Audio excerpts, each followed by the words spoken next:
What is up, everybody? My name is Justin. This is Forever Self-Employed, and in today's video, we're going to be talking about a big mistake that a lot of people make in their business that I don't want you guys to make. This mistake ultimately costs people a lot of time, a lot of money, and a lot of headache. And in today's video, I'm going to give you guys the step-by-step formula breakdown on how you can start your business and avoid this pitfall. We're also going to be reading an email from a guy who has kind of found himself in this situation, and I'm going to talk you guys through how not to get yourself into that place. But before we get into today's video, if you guys are looking to start a pressure washing business or scale it all the way up to $7,000 a month, check the first link in the comment section and the description. That's going to be a link to the local domination course. In there, we go over the equipment you need, the chemicals you need, the marketing you need, as well as my Facebook ad strategy and Aaron's website content strategies, as well as a bunch more. So definitely, if you're interested, check it out. First link in the comment section and the description. Now, if you need more of a one-on-one coaching deal, if you got questions, if you want to surround yourself with the best guys in the industry, check out the second link. That is going to be a link to the inner circle, and we actually have a coaching call tonight. So if you guys want to get in on that, you definitely can.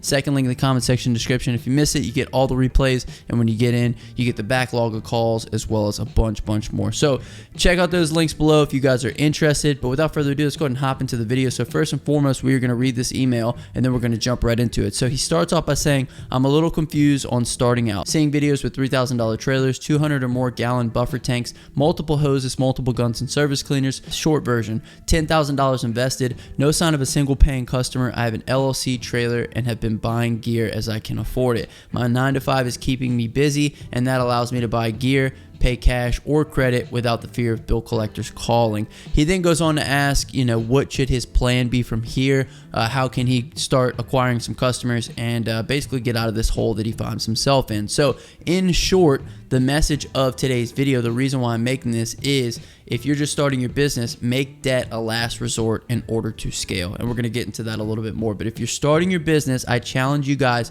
to get your initial customers with as little investment as possible. And the reason that I say this is because you should always try your best to limit your risk up front.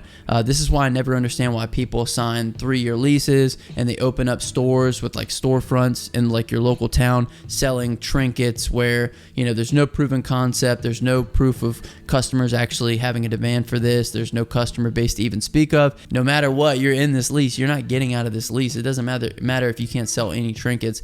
So we want to mitigate our risk up front. The beauty of a service-based business is that you can start with little to no investment and see if this is something that you really want to do and if you can be successful at it. So let's go ahead and run through the formula, as I mentioned before, for avoiding the pitfall of getting into debt early on in your business. And so step one is basically to acquire the equipment needed to perform the job as cheaply as possible. Okay, so in the beginning, I borrowed equipment so that I could get going. My buddy Aaron rented his equipment for his first several jobs from Lowe's and Home Depot. But either way, whether you're renting, whether you're borrowing, whether you have a pressure washer in the garage already, doesn't matter. You want to try to get into the business for as little as possible so that way you can see if this is something that you even want to do. So step one, acquire the equipment needed for as cheaply as possible. Step two, friends and family first. This is going to allow you to test equipment, get comfortable using chemicals, establish workflows, and dial in your hourly pricing. Okay. Step two is incredibly important. You want to make sure that you're doing these things. Use friends and family first because you can do like a name your price special with them. You can go and do the job for free. Doesn't matter. These people are going to be forgiving. So if you go to mom and dad's house and you maybe take some paint off the siding or something, they aren't going to be as angry as a customer who has no idea who you are. Okay, so leverage friends and family first, test that equipment, make sure this is something that you really want to do. Step three, you can start your marketing. You want to start marketing in as many places as possible. There's multiple marketing methods that you guys can use. There's online, there's boots on the ground, there's longer form marketing that takes longer to build, but that's going to bring organic leads over time. I have a bunch of videos on my channel on marketing. The main thing with step three is once you've kind of established the equipment, you've established your workflows, you know how to use the chemicals, you know how much you're going to charge basically because you've been doing these jobs for friends and family, so you know what your hourly pricing needs to be in order to cover your costs. You want to start marketing in as many places as possible. You guys got to think of it as like an octopus. You want to have your tentacles in as many different areas as you can so that we can start bringing lead flow into your business. And after step three,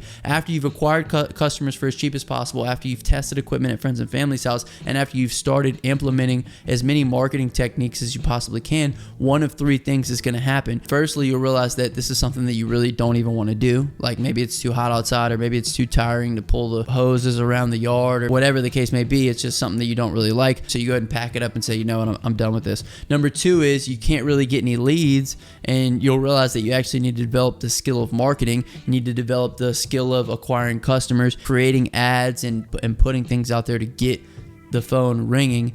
Or number 3 is you're going to start getting customers, and now your equipment is the thing that's holding you back from making as much money as you possibly can. And at that point, and at that point only, it's time to reinvest into better equipment. So to summarize, one of 3 things happens. You figure out you don't want to do it. You figure out that you can't get customers and you need to get better at it. Or you're getting customers and now your equipment is the thing that's holding you back. So our guy from the email is finding himself in the second position where he's struggling to acquire customers, but instead of him just renting, borrowing equipment, being in the business for relatively no cost, even if you bought your equipment for $1,000, $1,200, $1,500, instead of that, he's in the business for $10,000. He can't get customers, and now he's in debt because he put the cart before the horse. So now he's got 2 problems instead of 1. So basically, the message of today's video is, I know the equipment is cool, but limit your risk up front by using what you can in the beginning, finding that equipment, renting the equipment, borrowing the equipment, and then invest as you go along. Invest as the business builds, invest as the equipment becomes a barrier of how much money you can make, invest when the equipment is holding you back from what you could potentially be. You want to think of the beginning of your business like a proof of concept and make upgrading your equipment a necessity instead of a preference. Instead of being like, I'd love to go out here with a brand new rig, but instead, I'm going to go out here with the 2.5 gallon a minute. I'm going to drag it around the yard. I know it takes longer. I know it's more annoying. I know that like maybe, things don't work as well on this as they would on a professional setup, but I'm testing the proof of concept. So the word of the day is going to be test first. If you made it this far in the video, comment that down below and I'll hashtag you a real one. My name is Justin. This is Forever Self-Employed. Like I said before, check out the links down in the comment section description if you guys are interested in some coaching and learning more and getting more knowledge. But I appreciate you guys for watching, and until next time, hustle hard and get that money, baby. Peace.